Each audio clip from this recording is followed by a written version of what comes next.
A young man mired in depression meets his wife, the world's most optimistic young woman. Can she show him that life is more than pain and self-pity, or will sadness win out over love? It's New Year's Eve, 1921, and young Tamehiko Shima is the living definition of a pessimist. And rightfully so, since, in his 17 years of life, life has been pretty brutal to him. Born with a silver spoon, in a wealthy family, he never knew parental affection, raised instead by tutors and servants. Fate, not content with just that, took his mother and the use of his right hand in a car accident.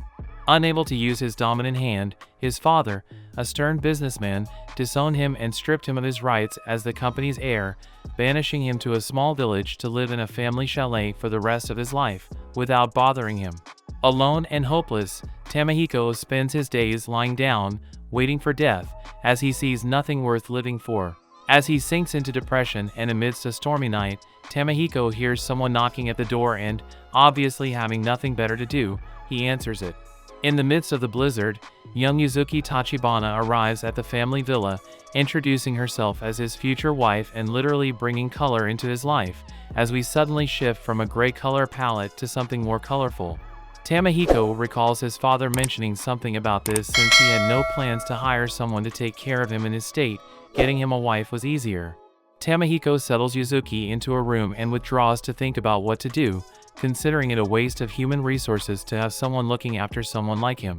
The next day, Yuzuki shows a very good attitude, cleaning the house, doing the shopping, and taking care of Tamehiko without losing her smile.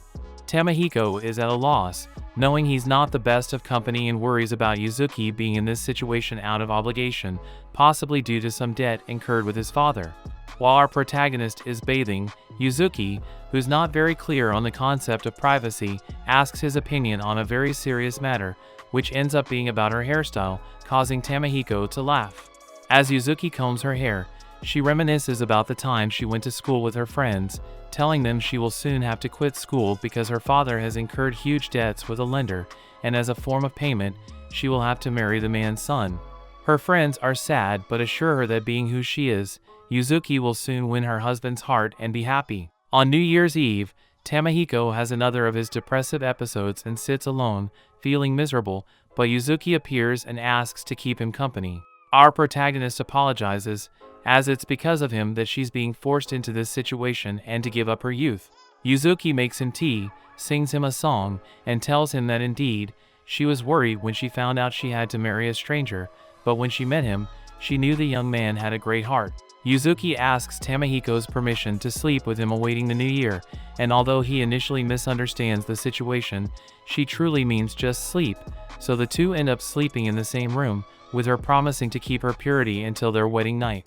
The next day, a new year begins, and Yuzuki prepares breakfast for Tamehiko, who worries because, although he knows she will never fall in love with him due to his depressive personality, what disturbs him is what will happen if he falls in love with her.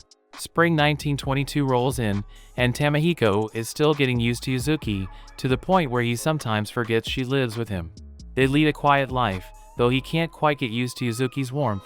Despite being sold off by her family, she takes it in stride. They're having lunch when a letter from Tamehiko's father arrives at the chalet, and the young man retreats to his room. The letter is a crushing blow that justifies our protagonist's depression, as in it, his father informs him that his two older brothers have received marriage proposals. However, concerned about how the other families might react to having a politically related member with a disabled arm, his father has decided it's best for business to declare him dead, so as not to hinder his brother's happiness and financial comfort. Needless to say, this news plunges Tamehiko deeper into depression, locking himself in his room for days, with a worried Yuzuki bringing him food but giving him space. As days pass, depression takes its toll in the form of our protagonist's health, who succumbs to fever. During his feverish state, Yuzuki takes care of him, and he has various hallucinations of his family abandoning him, not far from the truth. She also tells him to stop dwelling on sadness, as constantly thinking about the problem only makes it worse. Tamehiko breaks down and cries in her arms, accidentally staining her kimono. The next day, he feels better, and Yuzuki is relieved, but notices her dirty kimono, filling him with guilt. And since Tamehiko is the type to turn everything into a problem, he decides he owes Yuzuki a kimono, so he takes her to Tokyo to buy fabrics. At the store, Yuzuki is mesmerized by the beautiful fabrics on display, and when she asks Tamahiko to help her choose between two, he says to take both, as he can easily afford it. As they walk with Yuzuki's new fabrics, Tamahiko asks if her kimono has any special meaning. She says no, but if she had to find one, it would be that it was the first kimono she sewed herself. Tamahiko feels sad, but when she sees him upset, she reassures him it's okay, because now, with the new fabric, she can sew the first kimono she makes as his partner. Later, they have ice cream at the store's restaurant, making her very happy, and it brings back memories for Tamahiko of his childhood, and yes, you guessed it, they're sad memories. Then they return to the chalet, and Yuzuki sews her new kimono. Later, the couple is surprised by visitors, as Tamako, Tamahiko's spoiled sister, arrives announcing her intention to move in. Tamahiko confronts his sister, reminding her she can't move into the chalet since he and his fiancée are living there. But she doesn't listen, mocking him by saying she can do whatever she wants. After all, according to their father, Tamahiko is dead.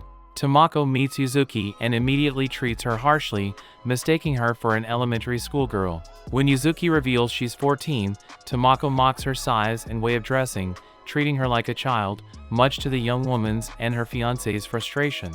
Tamahiko reminds his sister that she's only 12 and should treat Yuzuki with respect, but this only leads the spoiled girl to be crueler to Yuzuki. Tamako takes over the biggest room in the chalet, and Yuzuki sets it up with taste and efficiency, surprising her future sister-in-law. Tamahiko is angry. The last thing he needed was a visit from his relatives, but the ever-optimistic Yuzuki tells him that the more people in the house, the better. Tamahiko warns her that his sister isn't easy to deal with. Like him, she was alienated by the rest of the family despite her great intelligence, and her manners didn't improve even after being sent to boarding school. Wanting to befriend Tamako, Yuzuki announces she'll throw a welcome party in her honor, but the young girl tells her to stop being so childish. The presence of his sister starts to drag Tamahiko down again until Yuzuki takes him for a short walk to appreciate the natural beauty around the house. Tamako watches Yuzuki make candies for Tamahiko from scratch and is surprised she knows how to cook them. Then, Tamako tries to lower Yuzuki's morale by asking why she tries so hard to please someone she barely knows and is forced to be with, but Yuzuki responds that she doesn't even think about it, what she does for him comes naturally. When Tamahiko receives the candy, his mood improves, which annoys his spoiled sister, causing her to throw the candies on the ground. Later that night, a thunderstorm frightens Tamako, reminding her of her lonely childhood, ignored by her father and hated by her schoolmates due to her social status. Her haughty attitude doesn't help either. Scared by the thunder, Tamako seeks Yuzuki's company under the pretext of needing to use the bathroom, but a thunderclap causes her to accidentally lose control of her bladder and urinate on the floor. Yuzuki quickly helps her clean up and agrees to spend the night with her to help her through the storm. The next day, Tamako is kinder to her future sister-in-law, and Tamahiko notices her improved mood too. Tamahiko is looking through his old school textbooks, remembering that, like his sister, he was never popular because of their last name, as the rest of their classmates preferred to keep their distance. Later, he walks into a room to see Yuzuki and Tamako bonding over records by the famous singer Shiratori Kotori. Days go by as Yuzuki meticulously handles the household chores, and although some tasks demand too much physical effort, she tries to hide her exhaustion from Tamahiko. However, her body can't take it anymore, and Yuzuki falls ill from overwork. Tamako goes in search of a doctor, and Tamahiko tries to help, but between the urgency of the situation and his unusable arm, he can't do anything, not even manage to bring her some water. When Tamako returns with the doctor, it's clear that her brother hasn't been much help. Although she mentions it tactfully, since she can't help being who she is, her relationship with Yuzuki has humanized her a bit more because, instead of attacking him, she seems genuinely concerned. The doctor tells Tamahiko that Yuzuki has collapsed from overwork and chastises him and his family for treating employees like slaves, noting that both he and his sister have been using the townspeople as mere labor since their arrival. Tamahiko clarifies that Yuzuki is not a servant, which leads to a discussion about how she was taken from her family to marry him against her will, making things worse. After the doctor leaves, Tamako tells her brother she will take care of Yuzuki, as he is incapable. Later, Tamahiko feels bad, realizing he is useless in an emergency. He's always been accustomed to being looked after, and if Yuzuki stays with him, she will always be in danger because if something bad happens, he won't be of any help. At night, Yuzuki feels a bit better, and Tamako asks her why she worked so hard for a man she was forced to serve. Yuzuki replies that she hopes her influence will someday help him leave the past behind and focus on the future.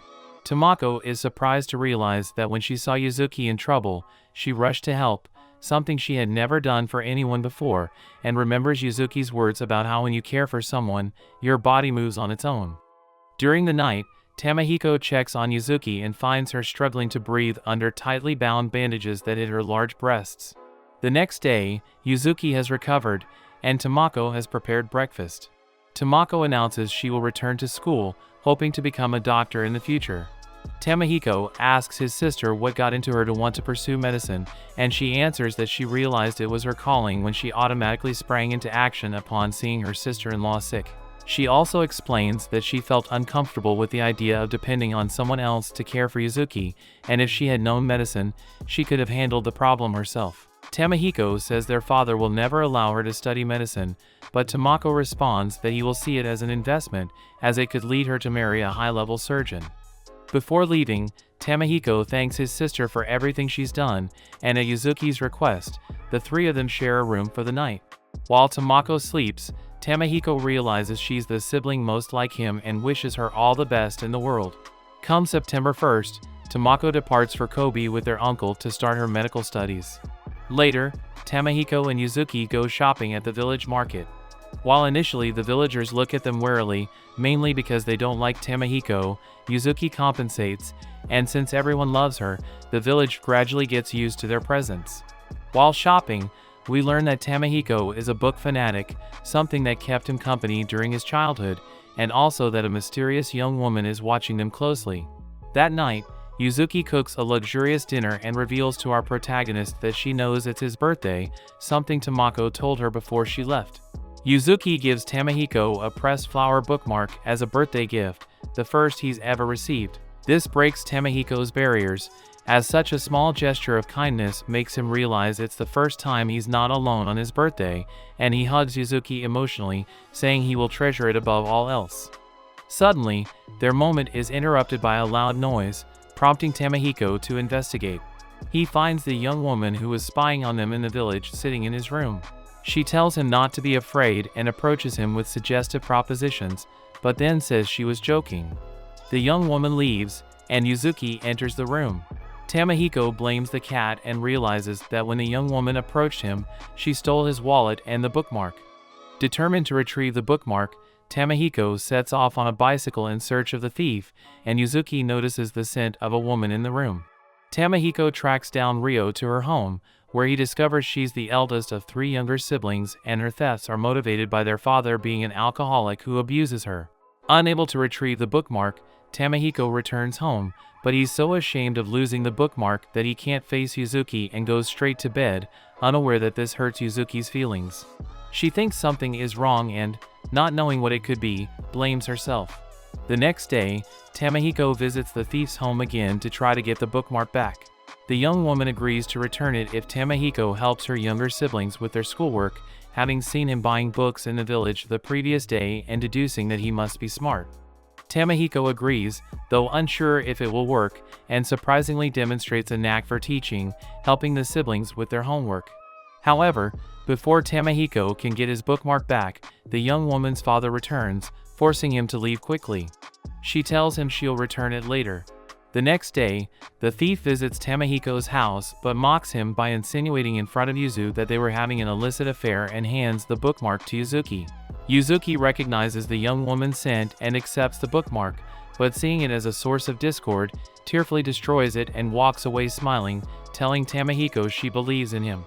The thief leaves, somewhat surprised that someone like Yuzuki, sold by her parents, could be so kind and truly in love with her master.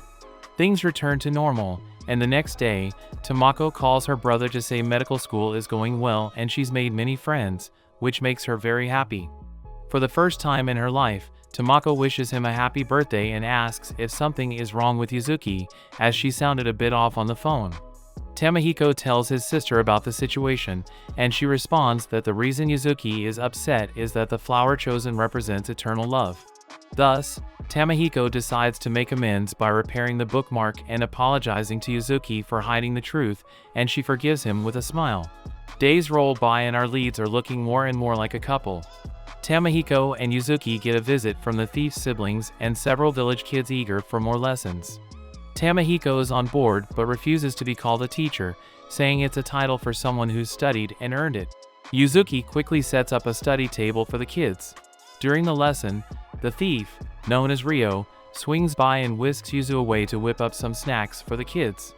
Alone, Ryo admits she admired Yuzu for standing her ground against Ryo's attempt to drive a wedge between her and Tamahiko, especially noticing the love in her eyes when she broke the bookmark, showing that nothing could extinguish her love for Tamahiko. Together, they cook up treats the kids love. By day's end, as the kids head out, Ryo realizes she can't tear Yuzuki and Tamahiko apart and, resigned, goes off to rest. Inspired by his tutoring gig, Tamahiko pens a note to his dad. On New Year's Eve, Yuzu reveals it's her birthday and she's now of legal age to marry, but Tamahiko wants to mature before making her his wife. He confesses that before she came into his life, he thought about death, due to his family history and traumas, making him feel unready to deal with people, let alone someone he loves. It wasn't until he met her that he understood what love was. He also shares that the letter to his dad was a plea to continue his studies, as teaching the kids awoke something in him. Despite not being ready to marry her, Tamahiko impulsively and romantically kisses Yuzuki. After another tutoring session,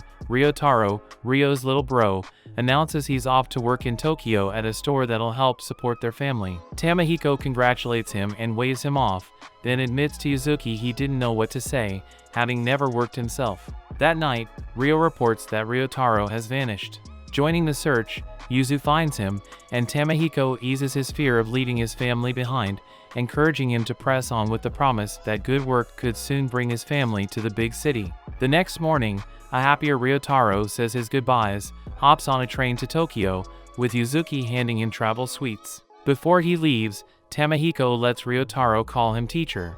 Time moves on, and Tamahiko's father doesn't respond to his letters asking to return to school. Tomako learns that Tamahiko wants to resume his studies, so she connects him with their uncle Tamasuk, who decides to sponsor him. Tamasuk is pleased with how Tomako has shown potential to be a great doctor, displaying both skill and empathy, and he's eager to see what Tamahiko can accomplish. While studying for a makeup exam to cover the lost year, the popular singer Kodori Shiratori comes to town for a performance.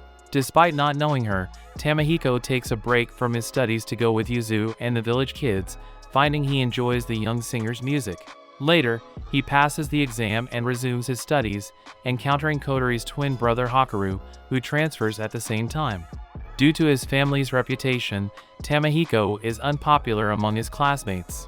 This, coupled with his physical disability, makes things difficult for him. Hakaru, who has become popular among his peers, notices our hero's loneliness and how it's affecting him. During an art class, Hakaru sits next to him, and they both get into trouble with a teacher for loudly critiquing their own drawings of people they admire, Hakaru drawing Kodori and Tamahiko drawing Yuzuki.